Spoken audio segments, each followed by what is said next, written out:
Okay, hello! Welcome to another review of a book I've read recently, because I have opinions. Today we're going to be reviewing A Journey to the Center of the Earth. Ooh, pretty copy, by Jules Verne. I'm going to start with a quote. The imprudent and enthusiastic professor, who did not care whether he lost himself or not, hurried me forward. I don't think there has ever been one line that encapsulated a book more thoroughly than that. This is the story of a man dragged along by a single-minded, selfish idiot of a professor on a journey that he has no valid reason to believe possible, failing to make the slightest attempt to provide necessities to survive, and refusing to ever acquiesce to anyone else's will. And that professor is treated like a hero, while our narrator is treated as cowardly and wrong for insisting things like, we need water.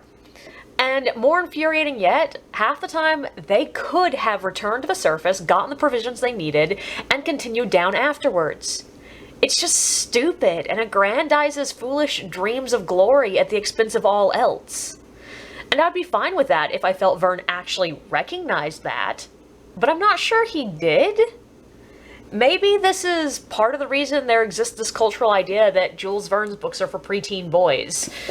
There's this immaturity to them, even though the writing style is going to keep many modern kids from being able to get into them.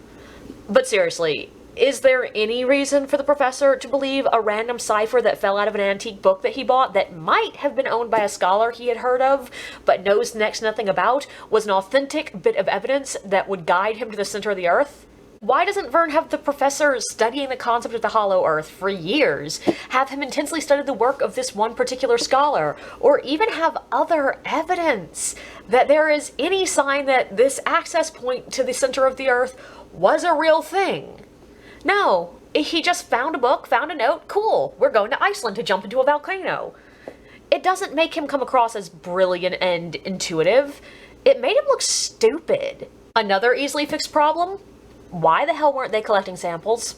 We've got two geologists and an Icelandic guide who makes not a damn lick of sense, walking by, commenting on, and taking notes about fossils that could literally rewrite their world's history. But not once do they pick one up. They don't take it with them. They don't put them in the bag. They don't even make sketches of these fossils. If Verne wanted to retain the no proof problem at the end of the story, then he could have had them lose the fossils somewhere along the way. But the fact that they never took samples made me seriously doubt their scientific veracity. And what about that Icelandic guide?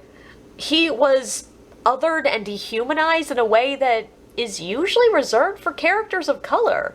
Like, what the fuck was his motivation? What the fuck was he doing there? What the fuck was his opinions on any of these things? He literally just exists to do what the professor tells him to.